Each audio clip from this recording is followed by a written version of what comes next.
Shalom Bapak Ibu Saudara. Shalom. Selamat datang dalam ibadah online GBI WCC Balikpapan.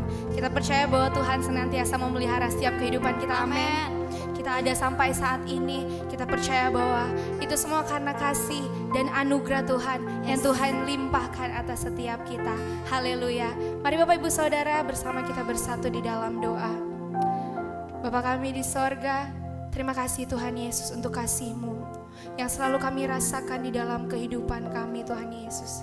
Terima kasih untuk pertolongan-Mu, terima kasih untuk penyertaan-Mu yang sempurna atas setiap kehidupan kami Tuhan Yesus. Kami kagum atas setiap perbuatan-Mu di dalam kehidupan kami Bapa. Engkau Allah yang ajaib, Engkau Allah yang mulia, Engkau Allah yang perkasa. Terima kasih Tuhan, terima kasih. Pada saat ini kami rindu ingin menaikkan setiap pujian penyembahan kami. Kami percaya Engkau ada bersama-sama dengan kami. Engkau yang akan melawat setiap kami dimanapun kami berada Tuhan Yesus. Terima kasih Tuhan Yesus, terima kasih. Ibadah kami hanya mau serahkan ke dalam tangan-Mu yang penuh dengan kasih. Hanya di dalam nama Tuhan Yesus. Haleluya. Amin. Mari Bapak Ibu Saudara sama-sama kita angkat sembah kita di hadapan Tuhan. Terima kasih Bapa. Dia Allah yang layak disembah. Dia Allah yang layak diagungkan, ditinggikan. Sebab perbuatannya hebat atas setiap kita. Terima kasih Tuhan. Haleluya. Kasih-Mu nyata atas setiap kehidupan kami Tuhan. Engkau sungguh indah, kami mengucap syukur. Perbuatan-Mu ajaib di dalam hidup kami. Sungguh kami rasakan penyertaan-Mu Bapa, perlindungan-Mu Yesus. Kau Allah yang baik, yang tak akan pernah sejauh timbun meninggalkan kami Bapa. Kami bersyukur atas kebaikan-Mu, atas perlindungan-Mu Yesus, atas penyertaan-Mu, pertolongan-Mu sempurna di dalam hidup kami. Terima kasih Yesus, Engkau luar biasa. Perbuatan-Mu ajaib selalu kami rasakan di dalam hidup kami Yesus. Terima kasih Bapa, terima kasih Tuhan, Engkau luar biasa. Segala yang Tuhan perbuat di dalam hidup kami, sungguh kami rasakan kasih-Mu Bapa, kesetiaan-Mu Tuhan. Haleluya, haleluya. Kami kagum atas setiap perbuatan-Mu di dalam kehidupan kami Tuhan. Sungguhlah Engkau Allah yang ajaib, Engkau Allah yang hebat, Engkau Allah yang mulia, Engkau Allah yang perkasa di dalam kehidupan kami Tuhan. Kasih-Mu kekal. Mari sama-sama kita angkat pujian ini.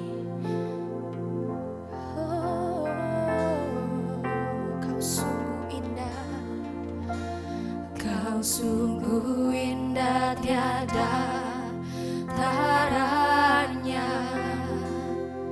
Sungguh menakjubkan.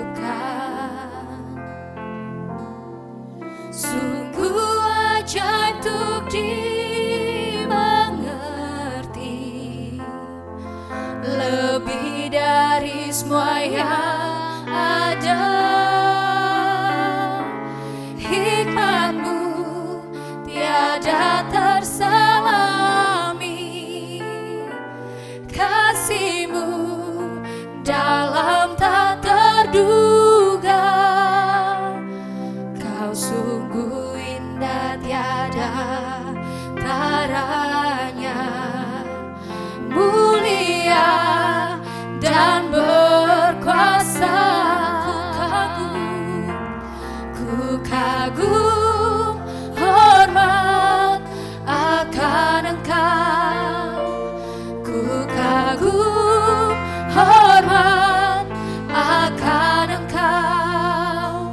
Kau Allah yang layak dipuji, ku kagum akan Engkau. Kami kagum, ku kagum hormat akan Engkau, ku kagum hormat akan Engkau.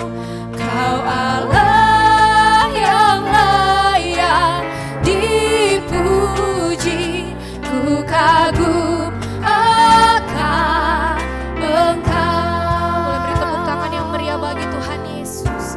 Kau indah Tuhan, Kau sungguh indah tiada taranya, sungguh menakjubkan, menakjubkan.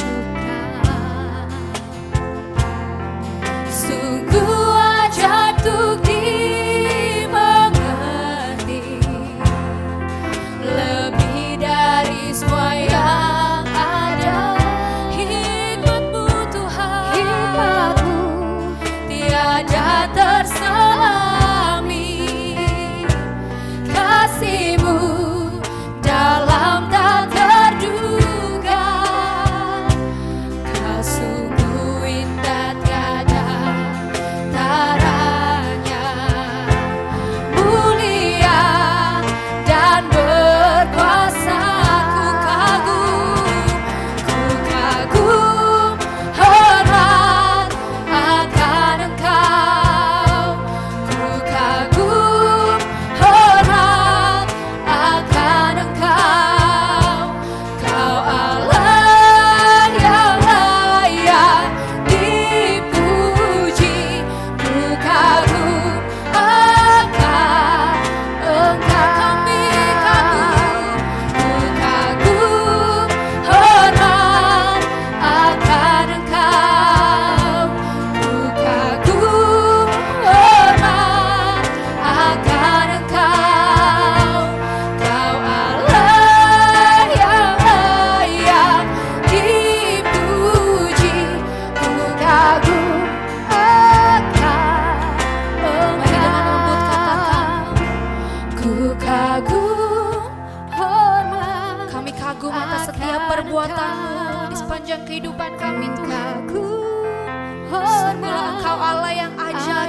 bahwa perbuatan-Mu ajaib atas setiap kehidupan kami Bapa. Terima kasih Tuhan, Engkau luar biasa. Terima kasih Tuhan, terima kasih. Terima kasih.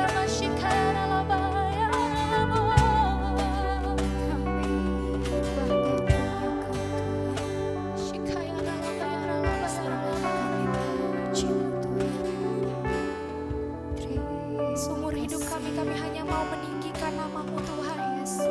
Kami hanya mau menyembah Engkau Tuhan Yesus. Sebab Engkau Allah yang layak disembah. Engkau Allah yang layak ditinggikan. Engkau ajaib dalam setiap kehidupan kami Tuhan Yesus. Terima kasih Tuhan. Yes Lord, yes Lord. Terima kasih Tuhan.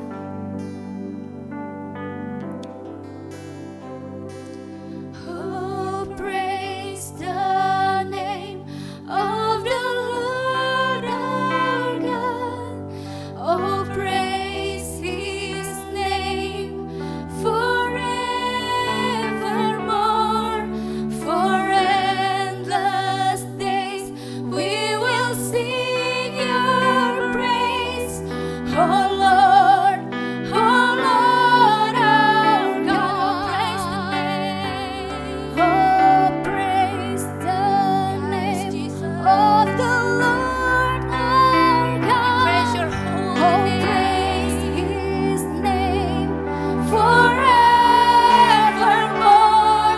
For endless days we will sing Your praise. Oh Lord, our God. Oh, praise the name. Oh, praise the name of the Lord our God. Oh, praise, we praise Your holy name forevermore. For endless days we will sing Your praise.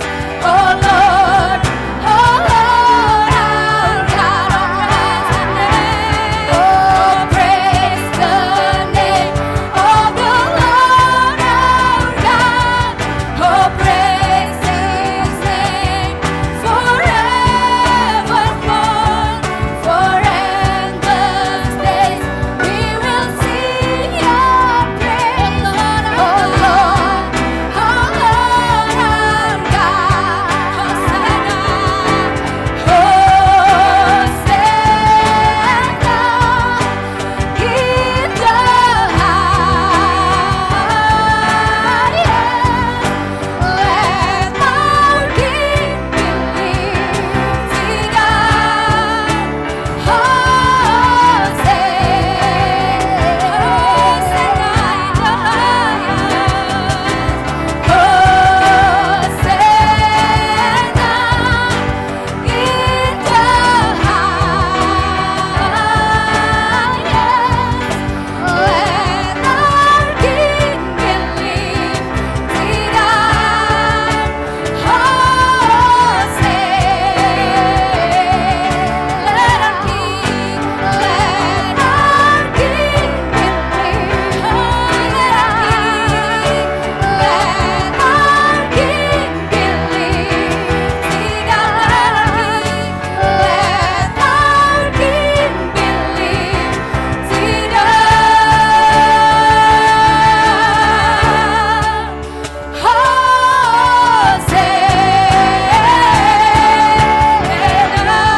Beri sorak-sorak yang terbaik bagi Tuhan Yesus.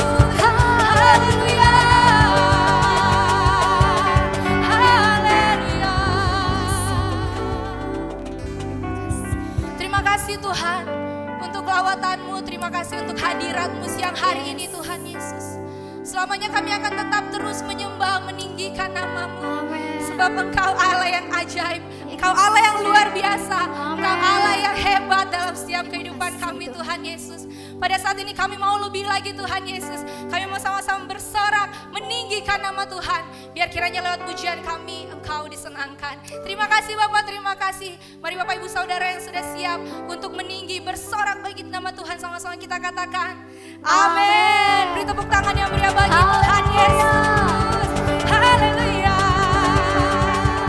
Kita percaya bahwa Dia Allah yang ajaib, amin. Amin. Dia Allah yang hebat, Yes. Dia besar bagi setiap kehidupan kita. Haleluya.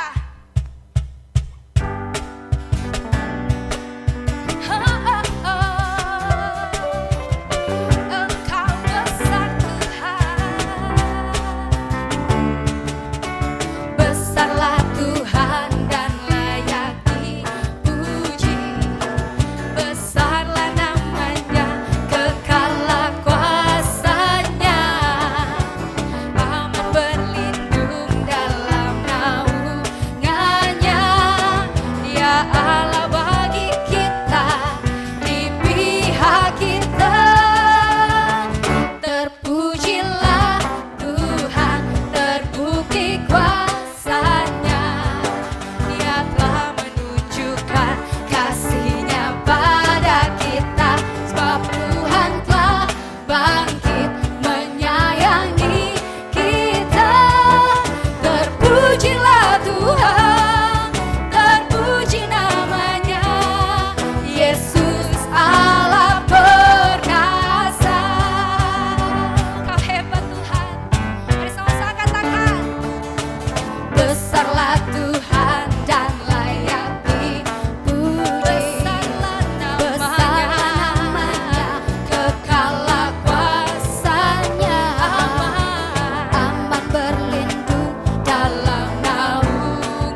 Shalom.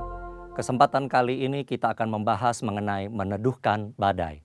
Satu hal yang kita harus percaya adalah bahwa apa saja yang terjadi di dunia tidak lepas dari kontrol Tuhan. Adakah peristiwa dalam Alkitab yang mirip dengan situasi yang terjadi sekarang dan bagaimana penanganannya? Virus yang cepat menyebar dan menebar ketakutan pada banyak orang ini dapat dianalogikan seperti badai yang awalnya kecil namun kian membesar menjadi taufan. Alkitab mencatat peristiwa di mana Yesus dan murid-murid pernah menghadapi taufan yang dahsyat dalam Markus 4 ayat 36-39. Murid-murid Yesus yang pernah menjadi nelayan tentu dapat menilai bahwa taufan yang mereka hadapi sangat berbahaya. Nyawa mereka bisa melayang jika tidak ada pertolongan. Demikian juga dengan COVID-19 yang menjalar sangat cepat dan mengakibatkan kematian yang besar dapat disebut sebagai badai yang mengancam kehidupan. Tuhan Yesus sedang tidur di buritan perahu saat taufan terjadi. Dia bangun dan menghardik taufan itu. Diam, tenanglah. Taufan menjadi reda dan danau teduh. Para murid heran, mengapa kata-kata Yesus begitu berkuasa sampai bisa memerintah atas alam? Jawabannya adalah di Yohanes 12 ayat 49. Yesus menjelaskan bahwa apa yang ia perkatakan berasal dari Bapa. Ketika Yesus diurapi Roh Kudus, salah satu tujuannya adalah untuk membawa firman dari Bapa. Yesus hidup senantiasa mendengar dan menurut kehendak Allah Bapa. Yesus mengajar berdoa dalam Matius 6 ayat 10, "Jadilah kehendakmu di bumi seperti di sorga." Tidak mengherankan ketika Yesus memerintahkan angin taufan untuk diam, angin itu pun taat kepada perkataan Yesus yang berasal dari Bapa. Yesus memberi teladan bagaimana gereja harus hidup dan bertindak, yaitu mendengar firman dari Bapa yang disampaikan oleh Roh Kudus. 1 Petrus 2 ayat 21 menyatakan, "Sebab untuk itulah kamu dipanggil, karena Kristus pun telah menderita untuk kamu dan telah meninggalkan teladan bagimu, supaya kamu mengikuti jejaknya." Ketika hari Pentakosta tiba, Roh Kudus dicurahkan ke atas murid-murid. Roh Kudus memberikan kuasa dan tuntunan kepada gereja untuk melaksanakan firman dari Bapa, sebagaimana yang dicontohkan Tuhan Yesus. Tuhan Yesus menjelaskan dalam Yohanes 14 ayat 12 bahwa murid-murid akan melakukan pekerjaan yang lebih besar dari yang ia kerjakan. Pekerjaan yang dimaksudkan adalah tanda dan mujizat. Inilah salah satu yang harus dilakukan murid-murid setelah pencurahan Roh Kudus sebagai bagian dari penggenapan amanat agung. Saudara, ayat tersebut diucapkan Yesus sendiri. Murid-murid adalah orang berdosa yang menerima anugerah keselamatan untuk memberitakan keselamatan itu ke seluruh dunia. Tentu murid tidak lebih besar dari Yesus. Setelah Yesus pergi kepada Bapa, Bapa mengaruniakan Roh Kudus kepada murid-murid untuk melakukan kehendak Bapa. Jadi, ketika seorang murid melakukan pekerjaan mujizat, itu bukanlah kemampuan dari murid tersebut, melainkan hanya hasil dari kuasa firman dan Roh Kudus. Pekerjaan yang lebih besar terjadi setelah Roh Kudus dicurahkan. Semua yang Yesus lakukan adalah contoh bagi murid-muridnya, artinya juga bagi gerejanya. Akan ada kasus-kasus yang serupa dan mereka sudah diberitahu bagaimana menanganinya. Kita tentu ingin terbebas dari COVID-19 secepat mungkin. Setiap orang berupaya keras agar badai ini segera berlalu. Apa yang bisa kita berikan sebagai gereja dalam situasi ini? Tuhan mengutus kita untuk menjadi saksi dan pewarta Injil keselamatan.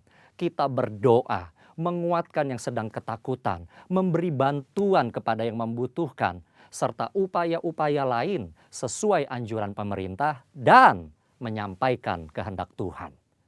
Sebagaimana badai menjadi teduh ketika Yesus menghardik, maka pandemi COVID-19 pun perlu dihardik agar diam dan tenang.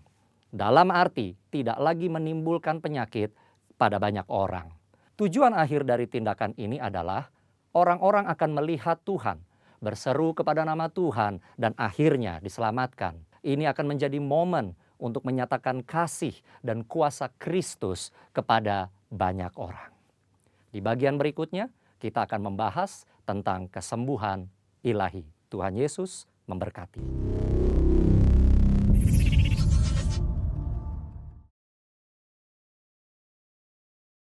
Shalom Bapak Ibu, salam sejahtera buat Bapak Ibu Saudara yang sedang beribadah secara online. Kembali kita bertemu, kembali kita berjumpa di ibadah online kita pada tanggal 3 Mei 2020. Ini adalah minggu pertama bulan Mei. Kita bersyukur bahwa kita boleh masuk di bulan yang baru. Saya percaya bulan yang baru, berkat yang baru, harapan yang baru, bahkan kesehatan yang baru Tuhan berikan atas saudara dan saya. Nah, sebelum kita masuk di dalam kebenaran firman Tuhan, saya mengajak kita untuk berdoa. Kita tundukkan kepala. Bapa di dalam surga, terima kasih Tuhan buat pagi siang hari ini. Kalau kami tadi boleh menikmati hadirat Tuhan, kami boleh menikmati pujian penyembahan. Kami percaya pujian penyembahan yang kami bawa, yang kami persembahkan di hadapan Tuhan boleh menyenangkan, menyukakan hati Tuhan. Dan kami sangat yakin dan percaya ketika Engkau disenangkan, Engkau hadir bersama-sama dengan kami dan Engkau sedang mencurahkan berkat-Mu, Engkau sedang mencurahkan kasih setia, perkenanan-Mu dalam hidup kami. Terima kasih Tuhan, kami bersyukur buat minggu pertama di bulan yang baru ini Tuhan. Kami boleh melihat pertolongan Tuhan, kami boleh melihat kebaikan Tuhan, kemurahan hati Tuhan, bahkan berkat-berkat Tuhan yang begitu melimpah dalam hidup kami. Sampai hari ini kami boleh ada, kami boleh hidup, itu semata-mata karena anugerah dan perkenanan Tuhan. Maka dari itu Tuhan, kami mengucap syukur, kami berterima kasih kepadamu ya Tuhan. Dan siang hari ini kami rindu mendengar sebagian dari firman-Mu, karena kami tahu firman-Mu adalah pelita bagi kaki kami, terang bagi jalan kami. Urapi setiap kami, urapi telinga rohani kami, urapi mata rohani kami, urapi hati kami, sehingga setiap firman yang ditabur, benih yang ditabur, itu boleh berakar, bertumbuh, dan berbuah-buah lebat dalam setiap kehidupan kami. Dan kami percaya orang akan menikmati, orang akan merasakan buah-buah itu lewat kehidupan, lewat perubahan yang kami alami ya Tuhan. Terima kasih Bapa, kami siap mendengarkan firman Tuhan, kami siap belajar firman Tuhan, dan Kau berbicara kepada kami di dalam nama Tuhan Yesus. Sama-sama katakan amin. Nah, kembali saudara, saya mengajak Bapak Ibu kita buka firman Tuhan yang terambil di Matius 28 ayat 16 sampai 20. Matius 28 ayat 16 sampai 20. Saya mengajak Bapak Ibu membuka Alkitab, membuka firman Tuhan pada siang hari ini yang terambil di Matius 28 ayat 16 sampai 20. Nah, saudara, saya bacakan buat Bapak Ibu. Dan ke-11 murid itu berangkat ke Galilea, ke bukit yang telah ditunjukkan Yesus kepada mereka. Ketika melihat Dia, mereka menyembahnya, tetapi beberapa orang ragu-ragu. Yesus mendekati mereka dan berkata, "Kepadaku telah diberikan segala kuasa di sorga dan di bumi. Karena itu, pergilah, jadikanlah semua bangsa muridku, dan baptislah mereka dalam nama Bapa dan Anak dan Roh Kudus, dan ajarlah mereka melakukan segala sesuatu yang telah kuperintahkan kepadamu. Dan ketahuilah, aku menyertai kamu sampai kepada akhir zaman." Demikian firman Tuhan. Saya percaya setiap firman yang kita baca, setiap firman yang kita renungkan, itu boleh memberkati hidup kita, boleh menjadi pedoman, menjadi SOP dalam setiap kehidupan kita, dalam perjalanan, dalam journey kehidupan kita sebagai murid, sebagai pengikut Kristus. Nah saudara, tema kita hari ini adalah The Last Call.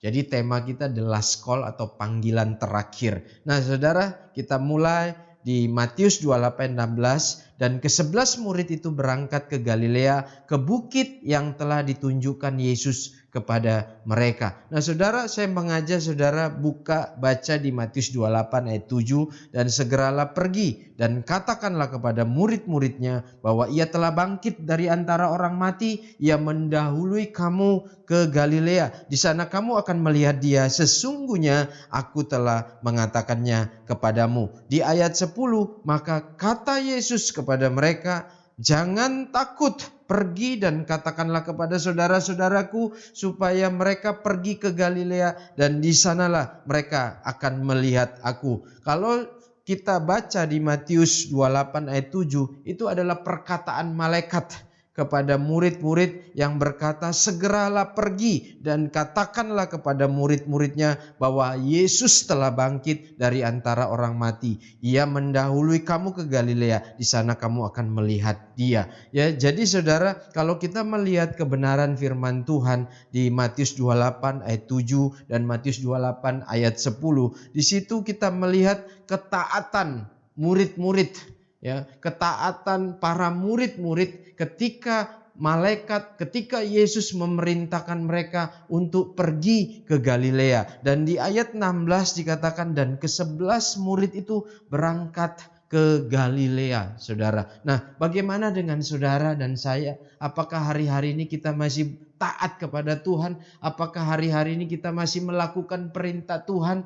Apa yang Tuhan perintahkan? Taat itu apa sih, saudara? Taat itu adalah ketika kita dengar terus kita lakukan. Itulah taat. Jadi taat itu sederhana, saudara. Waktu kita dengar, waktu kita baca firman Tuhan, waktu Tuhan berbicara kepada kita, kita melakukan dan melakukan sesuai dengan kehendak Tuhan. Itulah taat. Nah, ini yang murid-murid ajarkan ya kepada saudara dan saya, bahwa murid ketika Yesus berkata segeralah pergi ke Galilea, apa yang murid-murid lakukan? Mereka taat, saudara.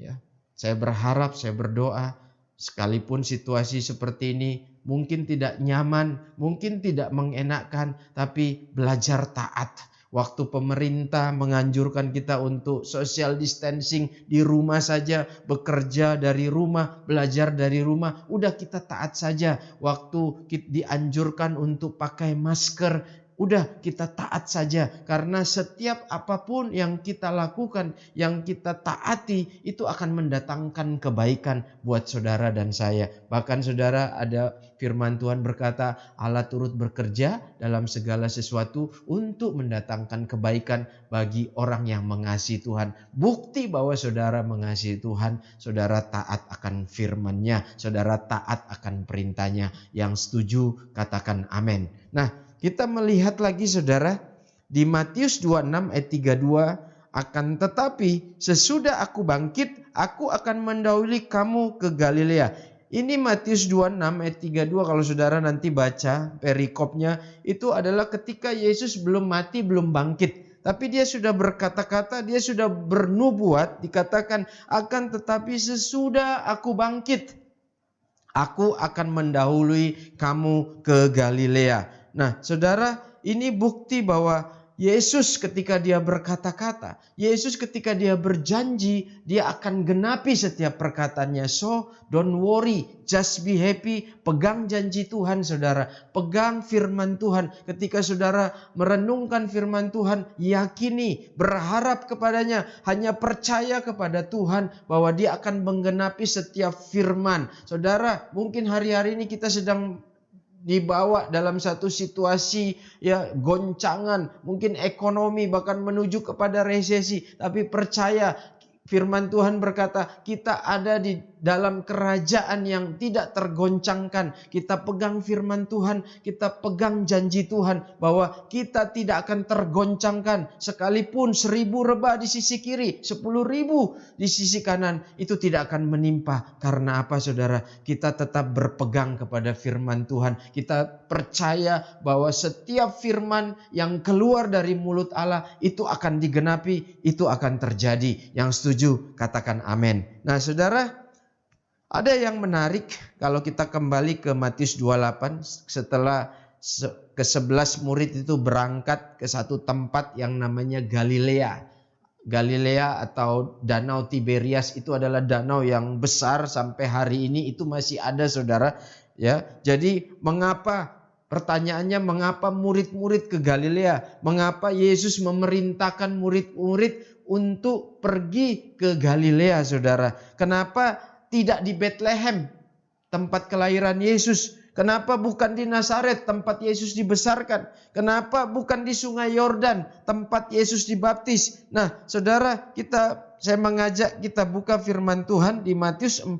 Kita mundur, saudara, Matius 4 ayat 18 sampai 22 saya bacakan ya. Ini akan menjawab pertanyaan kenapa harus di Galilea. bukan di Bethlehem, bukan di Nazaret, atau pula bukan di Sungai Yordan. Nah, Matius 4 ayat 18 sampai 22 saya bacakan. Dan ketika Yesus sedang berjalan menyusur danau Galilea, ia melihat dua orang bersaudara, yaitu Simon yang disebut Petrus dan Andreas saudaranya. Mereka sedang menebarkan jala di danau sebab mereka penjala ikan. Yesus berkata kepada mereka, "Mari ikutlah aku dan kamu akan kujadikan penjala manusia." Ayat 20, lalu mereka pun segera meninggalkan jalannya dan mengikut dia. Ayat 21, dan setelah Yesus pergi dari sana, dilihatnya pula dua orang bersaudara, Yakobus Zebedeus dan Yohanes saudaranya bersama ayah mereka Zebedeus sedang membereskan jala di dalam perahu. Yesus memanggil mereka. Ayat 22, dan mereka segera meninggalkan perahu serta ayahnya lalu mengikut dia. Nah saudara, kenapa Galilea? Bukan di Yerusalem, bukan di Bethlehem, bukan di Sungai Yordan. Jadi kalau kita melihat narasi yang ada di Matius pasal 4 ini saudara, ternyata ini adalah tempat pertama kali di mana Yesus berjumpa dengan murid-muridnya. Di situ ada Petrus, ada Andreas, ada Yakobus, ada Yohanes. Ya, disitulah tempat. Jadi Galilea adalah tempat di mana Yesus pertama kali berjumpa dengan murid-muridnya. Di ayat 19, Yesus berkata kepada mereka, mengajak mereka, "Mari ikutlah aku dan kamu akan kujadikan penjala manusia." Kita tahu bahwa murid-murid pada saat itu Petrus, Andreas, Yakobus dan Yohanes, mereka adalah penjala ikan, mereka adalah nelayan, mereka profesional di bidang perikanan, mereka ahli, mereka cakap ya sebagai seorang nelayan. Tetapi ketika Yesus mengajak mereka berkata, "Mari ikutlah aku, kamu akan kujadikan penjala manusia." Apa yang murid-murid itu lakukan? Mereka segera meninggalkan. Bahkan di situ bahasanya ayat 22, mereka segera meninggalkan perahu serta ayahnya lalu mengikut dia. Nah, jadi terjawab saudara, kenapa di Galilea? Karena di Galilea tempat pertama kali Yesus berjumpa dengan murid-muridnya. Mereka yang tadinya adalah penjala ikan menjadi penjala manusia. Artinya apa? Yang tadinya ada yang perubahan yang terjadi dalam kehidupan mereka, ada perubahan orientasi hidup, ya, ada transformasi yang terjadi. Mereka membuat keputusan untuk mengubah arah dan tujuan hidup mereka. Mereka berani meninggalkan comfort zone, mereka berani meninggalkan keluarga mereka. Jadi Yesus menyuruh mereka ke Galilea bukan untuk kembali menjadi penjala ikan, melainkan Yesus mencoba ya mengingatkan lagi kepada mereka tentang panggilan mereka yang semula, bahwa mereka mengikut Yesus dan menjadi penjala manusia. Jadi mengapa Galilea? Kita sudah bisa menjawabnya saudara. Teks ini sudah bisa menjawab bahwa ternyata itulah tempat pertama kali ya Yesus berjumpa dengan murid-muridnya. Bagaimana dengan saudara dan saya?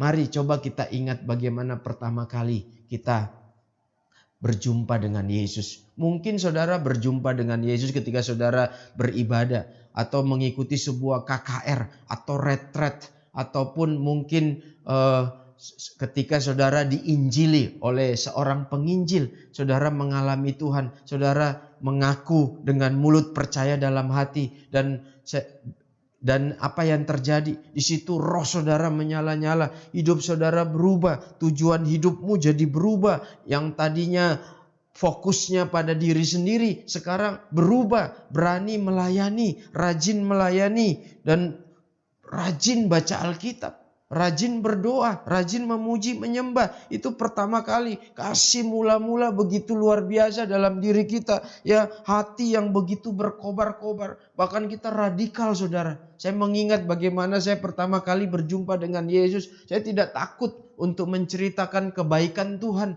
Sederhana saya menyampaikan bagaimana ketika saya di luar Yesus dan saya berjumpa dengan Yesus, hidupku diubahkan. Itu yang saya sampaikan. Setiap saya berjumpa dengan orang, ketika saya ada di angkot pada saat itu, ada di jalan, di kantor, saya berani bercerita tentang kebaikan Tuhan, tentang perjumpaan itu. Karena setiap perjumpaan dengan Tuhan pasti mengubah hidup saudara dan saya seperti pada saat itu.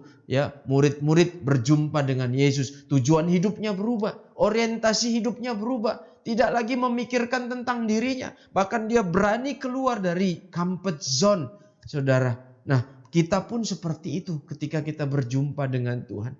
Tapi hari-hari ini, ya, saya mengajak saudara merenung, masihkah ya kasih mula-mula itu ada dalam diri kita? Masihkah kita on fire? Masihkah kita rindu untuk melayani? Mungkin kau gembala komsel, mungkin kau cool leaders, ya, mungkin kau seorang pemimpin, mungkin kau seorang suami. Masih enggak kamu melayani orang-orang yang ada di bawahmu? Masih enggak kita sebagai pemimpin, kita mengembalakan mereka, kita care sama mereka, kita memperhatikan mereka? Ya, saya tahu situasi seperti ini, ya, di tengah goncangan, di tengah pandemik COVID-19 ini, semuanya jadi berubah, saudara. Ya, bahkan kesaksian bagaimana teman saya bercerita, ya, omset yang terjun bebas, dia pusing memikirkan, ya, bagaimana untuk membayar karyawan, boro-boro THR, ya, mau membayar gaji yang rutin setiap bulan, dia sudah kesulitan. Bahkan ketakutan, kekhawatiran udah menguasai pikirannya. Nah, saudara, saya percaya semua kita, saya pun mengalami, saudara, khawatir, kecemasan. Tapi saya belajar, ya, saya belajar untuk menguasai diri saya. Saya belajar biar firman Tuhan itu menguasai pikiran saya. Karena apa yang masuk itu akan menentukan tindakanmu. Ketika firman itu masuk, ketika kebenaran itu masuk, itu akan merubah cara pandangmu, itu akan merubah cara engkau melihat segala sesuatu. Engkau tidak akan khawatir yang berlebihan, engkau tidak akan cemas. Yang ada, engkau akan melihat dengan kacamata Tuhan. Engkau melihat semua keadaan, kondisi, melihat dari kacamata Tuhan. Bahkan firman Tuhan tadi saya katakan bahwa Allah turut bekerja dalam segala sesuatu. Kalau kita, Tuhan izinkan kita mengalami masa-masa yang seperti ini, saudara, kita mengucap syukur. Karena di luar sana ada orang yang lebih sulit. Ya, di luar sana ada orang yang mungkin hari ini dia makan, tapi besok dia bergumul. Besok makan apa? Apa yang bisa kita makan?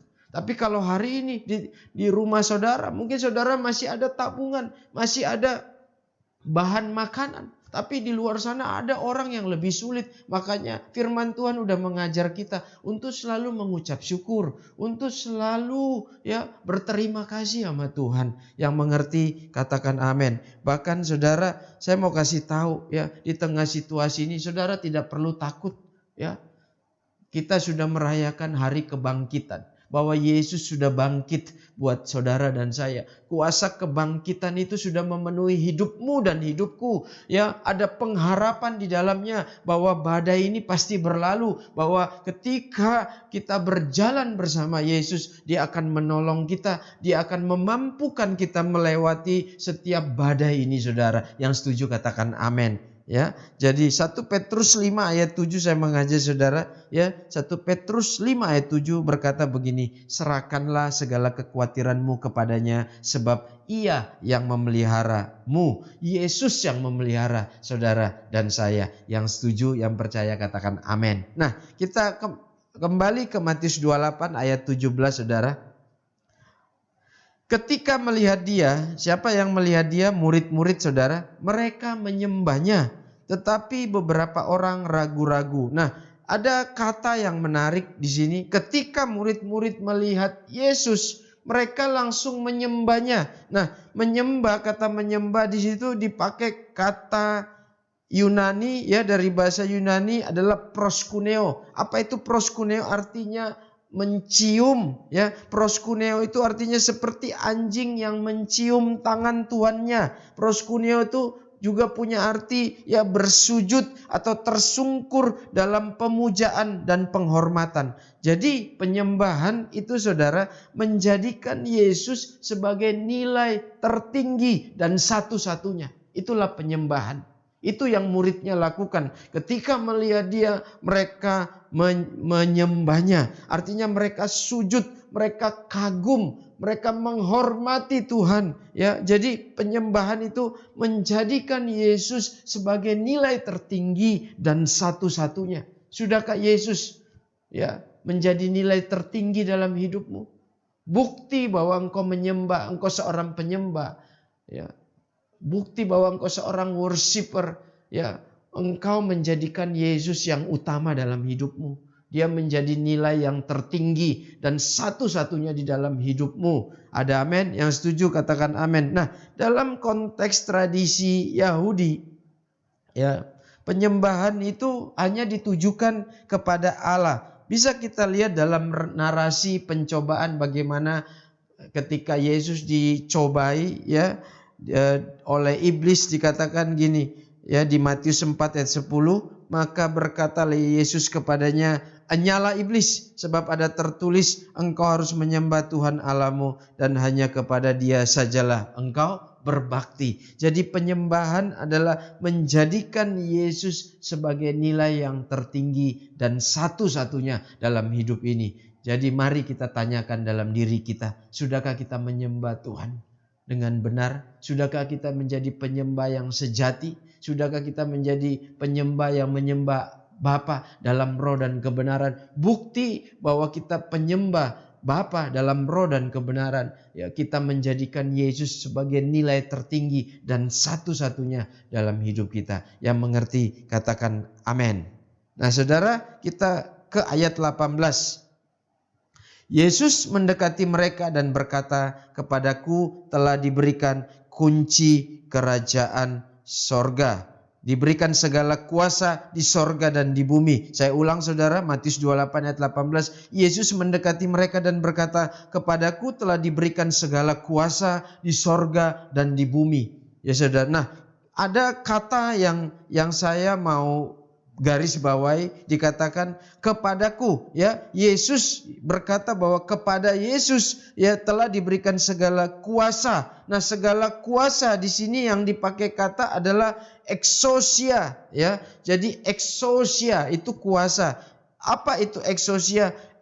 Exousia itu adalah hak istimewa, ya, yang diberikan oleh Allah, ya, kepada murid-muridnya, kepada saudara dan saya sebagai orang percaya, ya, orang-orang kudusnya, untuk bertindak sesuai dengan firman yang diwahyukan, ya. Jadi kuasa yang didelegasikan, kuasa seperti apa? Itu bisa berarti kekuatan, itu bisa berarti kapasitas, kompetensi, kebebasan atau kekuasaan atau pengaruh, ya, yang diberikan oleh Allah kepada saudara dan saya. Nah, kalau kita lihat di Lukas 10 ayat 19, kata exousia ini juga terdapat di Lukas 10 ayat 19. Saya bacakan, "Sesungguhnya Yesus berkata, aku telah memberikan kuasa kepada kamu untuk menginjak ular dan kalajengking, dan kuasa untuk menahan kekuatan musuh, sehingga tidak ada yang akan membahayakan kamu." Jadi saudara, kita sudah diberikan kuasa.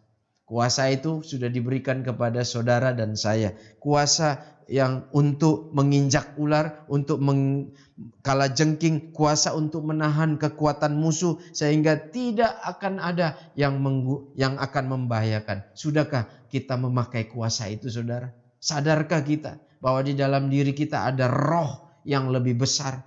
Firman Tuhan berkata, roh yang ada di dalammu lebih besar daripada roh yang ada di sekitar kita.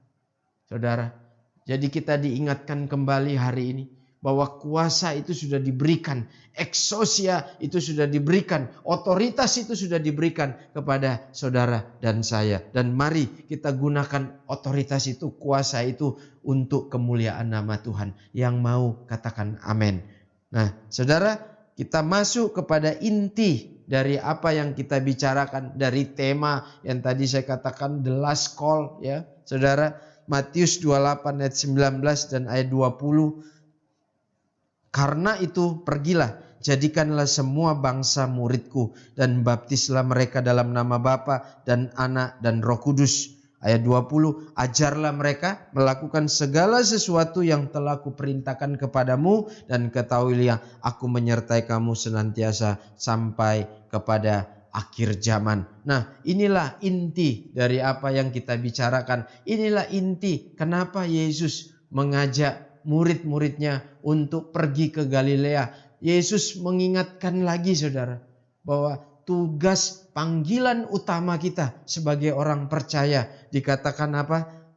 Pergi jadikan semua bangsa muridku. Inilah the last call. Inilah panggilan terakhir buat saudara dan saya. Saudara ingat bahwa waktu Yesus datang kedua kali, yang dia tanyakan bukan berapa banyak asetmu, bukan berapa banyak depositomu, bukan berapa banyak kekayaanmu, apa yang kau miliki, bukan berapa banyak monumen yang sudah kau buat, bukan berapa banyak pencapaian yang sudah kau peroleh, tapi yang dia tanya berapa banyak orang yang sudah engkau muridkan. Mari saya mengajak Bapak Ibu saat hari ini. Sudahkah kita memuridkan? Sebagai suami, sudahkah kita memuridkan istri dan anak-anak kita? Sebagai atasan kita mungkin di perusahaan, sudahkah kita memuridkan? Sudahkah kita menceritakan kabar baik? Membawa orang untuk mengenal Tuhan? Sebagai seorang teman yang memiliki sahabat, sudahkah kita bercerita? Sudahkah kita membawa teman kita atau sahabat kita untuk mengenal Tuhan dan memuridkan mereka? Ya, this is the last call. Inilah panggilan terakhir buat saudara dan saya. Ya, Tuhan mau kita pergi dan kita memuridkan saudara. Ini yang Tuhan mau. Ya, inilah tugas kita sebagai orang percaya. Ingat, sebagai orang percaya kita tidak dipanggil hanya sekedar duduk di bangku gereja, hanya sekedar menikmati berkat, hanya sekedar kagum-kagum dengan khotbah. Ya, kita sekarang ada begitu banyak khotbah ya yang kita senangi si A, si B, si C. Bukan itu saudara, tapi yang Tuhan mau, sudahkah kita pergi dan menjadikan semua orang murid Kristus? Ini jadi perenungan buat saudara dan saya. Nah, apa sih pemuritan itu? Bagaimana memuridkan itu saudara? Nah, saya mau sedikit ya memberi pengertian tentang arti dari pemuritan. Nah, pemuritan itu adalah proses saudara membawa orang ke dalam hubungan yang benar dengan Tuhan, membangun mereka kepada kedewasaan penuh dalam Kristus melalui strategi pertumbuhan yang disengaja sehingga mereka bisa memultiplikasi seluruh proses ini di dalam diri orang lain juga. Itulah pemuritan. Ya saudara, menjadi murid dan memuridkan. Ini dua hal yang tidak bisa dipisahkan. Saudara tidak bisa memuridkan kalau saudara dan saya tidak mengambil keputusan untuk menjadi murid. Sama seperti Petrus, Yakobus, Yohanes, Andreas. Dia ketika dihadapi pilihan, dia mengambil keputusan ketika Yesus mengajak mereka, mari ikutlah aku, kamu akan kujadikan penjala manusia. Hari ini saudara, kita diingatkan, kita disadarkan kembali. Di tengah situasi ini mungkin beberapa waktu yang lalu kita seperti kehilangan arah dan tujuan. Karena kondisi seperti ini. Tapi hari ini ada tugas yang Tuhan berikan. Ada amanat agung. Pergi jadikan semua bangsa muridku. Yaitu kita membawa orang ke dalam hubungan yang benar dengan Tuhan. Membangun mereka sampai mereka menjadi dewasa, penuh dalam Kristus melalui strategi pertumbuhan yang disengaja. Artinya kita memuridkan secara one on one saudara, sehingga mereka bisa memultiplikasi. Nah, kalau mereka sudah bisa memultiplikasi, maka seluruh mereka juga akan melakukan proses itu dalam diri orang lain. Nah, ini tugas saudara dan saya. Bukan hanya tugas seorang gembala, bukan hanya tugas seorang leader dalam gereja, tapi sudah tugas saudara dan saya. Nah, dan saya mau bacakan ada janji Tuhan Di frasa yang terakhir di ayat 20 dikatakan, dan ketahuilah aku menyertai kamu senantiasa sampai kepada akhir zaman.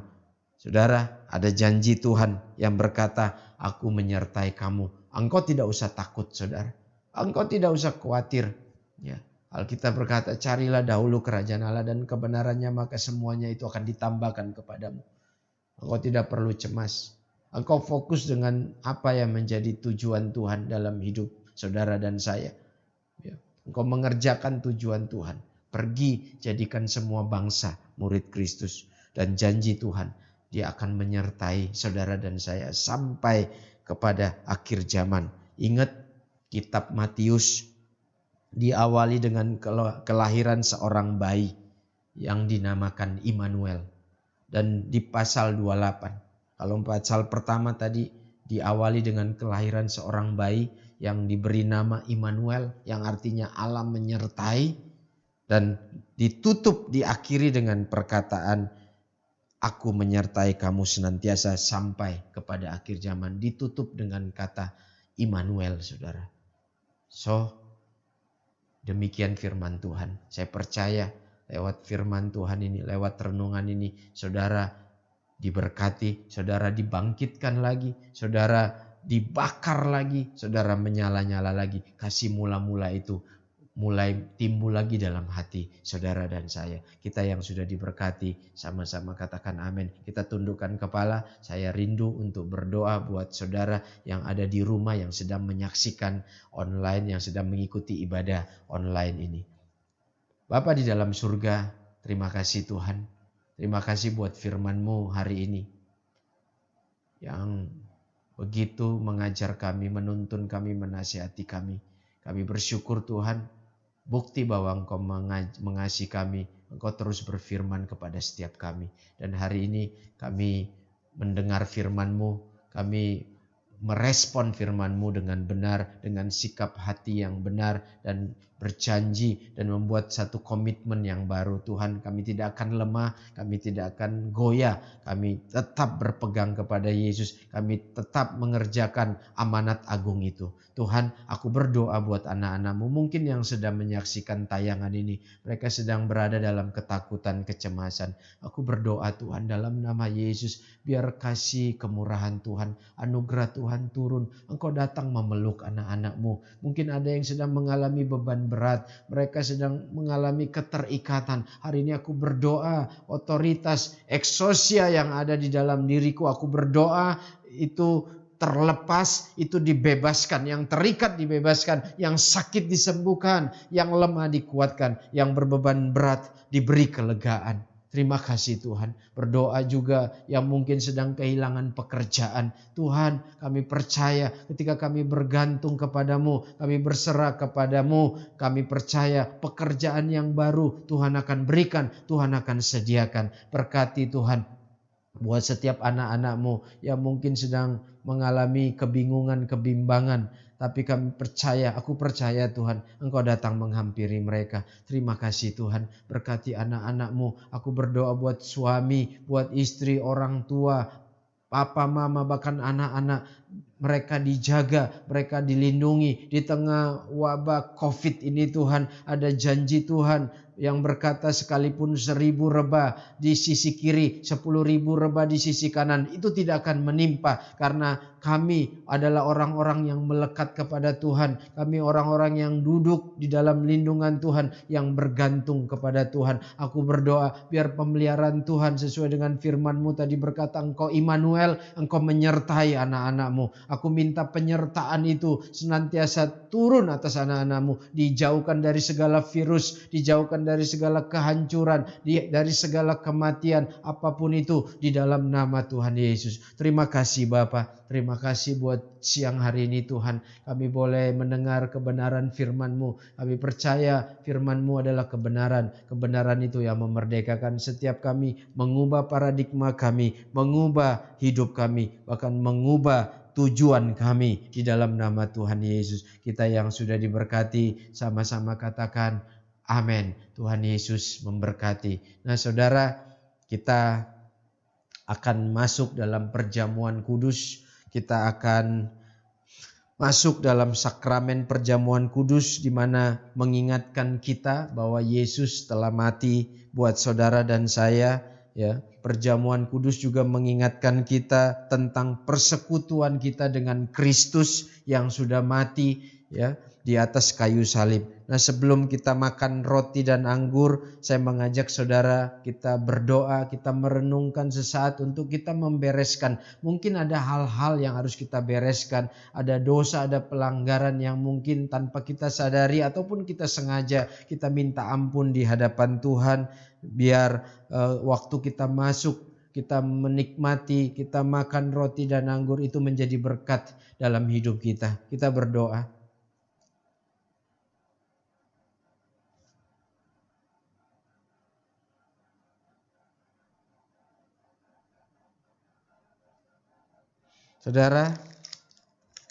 Saudara yang punya roti dan anggur, mungkin tidak ada roti yang seperti ini. Saudara bisa menyiapkan roti atau kue kaleng atau biskuit Roma atau Regal seperti itu, saudara, untuk menggantikan roti yang seperti ini. Kita angkat roti di tangan kanan kita. Bapak, terima kasih Tuhan buat siang hari ini. Kami boleh masuk di dalam perjamuan kudus, masuk di dalam persekutuan yang manis dengan Engkau ya Tuhan. Hari ini kami mau mengingat-ingat lagi akan kasih dan pengorbanan Tuhan 2000 tahun yang lalu. Engkau sudah mati menggantikan kami Tuhan. Kami yang seharusnya mati, kami yang seharusnya tergantung di atas kayu salib, tapi Engkau yang menggantikan kami dan mengubah hidup kami menjadi ciptaan yang baru. Dan hari ini kami mau mengingat-ingat lagi akan kasih dan pengorbanan-Mu. Kami angkat roti kami di tangan kanan. Saya bacakan saudara firman Tuhan di 1 Korintus 11.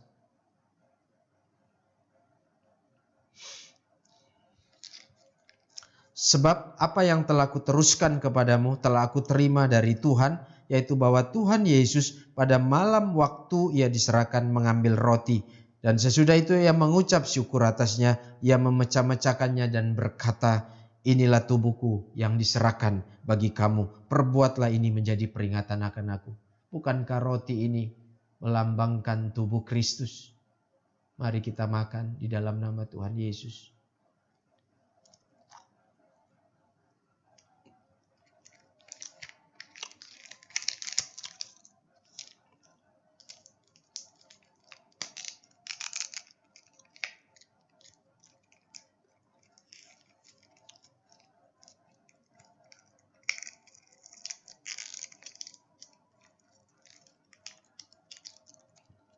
Kita angkat anggur di tangan kanan kita.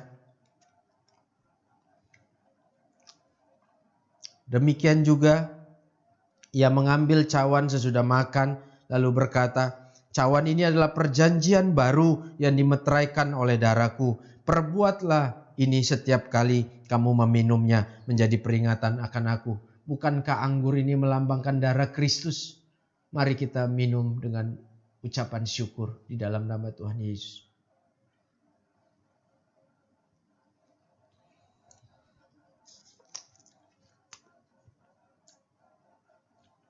Mari kita mengucap syukur. Bapa, terima kasih Tuhan buat tubuh dan darah-Mu. Terima kasih Tuhan buat pengorbanan-Mu 2000 tahun yang lalu yang sudah mati buat kami. Lewat pengorbanan-Mu, lewat kematian-Mu di atas kayu salib, kami dibangkitkan bersama dengan Engkau. Kami menjadi ciptaan baru, yang lama sudah berlalu, yang baru sudah datang. Terima kasih Tuhan buat kelahiran baru. Terima kasih menjadikan kami manusia baru. Kami berharga di hadapan-Mu ya Tuhan. Terima kasih Tuhan. Aku percaya lewat perjamuan kudus ini kami yang sakit sudah disembuhkan. Kami yang lemah sudah dikuatkan. Kami yang berbeban berat diberi kelegaan. Kami diberi semangat. Kami diberi pengharapan di dalam Kristus. Terima kasih Tuhan. Berkat-Mu turun atas setiap anak-anak-Mu di dalam nama Tuhan Yesus. Sama-sama katakan haleluya. Amin. Bapak Ibu yang saya kasihi di dalam Kristus, seperti biasa di minggu pertama awal bulan saya mengajak saudara, Bapak Ibu mempersiapkan persembahan persepuluhan. Kita mengembalikan apa yang menjadi milik Tuhan. Kita berikan dengan sukacita, kita berikan dengan hati pengucapan syukur, dengan hati yang bersyukur, hati yang limpah dengan syukur. Mari kita angkat persembahan kita. Bapak, pada siang hari ini kami bawa persembahan kami, persembahan persepuluhan kami ya Tuhan. Kami mengembalikan apa yang menjadi milik Tuhan. Kami percaya Tuhan, setiap berkat yang sudah Tuhan percayakan, Tuhan sudah berikan kepada setiap kami. Kami pun mau belajar taat. Bukti kami mengasihi Tuhan, kami mengembalikan apa yang menjadi milik Tuhan. Terima kasih Tuhan, berkati anak-anak-Mu, berkati mereka Tuhan, mereka yang bekerja, mereka yang berusaha, mungkin mereka yang belum juga bekerja, Tuhan bukakan jalan buat mereka. Terima kasih Tuhan, kami bawa persembahan kami ke dalam tangan-Mu. Terimalah persembahan ini ya Tuhan, jadi persembahan yang boleh menyenangkan hati Tuhan, sehingga persembahan ini boleh dipakai untuk pekerjaan pelebaran kerajaan Allah di kota kami, di dalam nama Tuhan Yesus. Haleluya. Amin.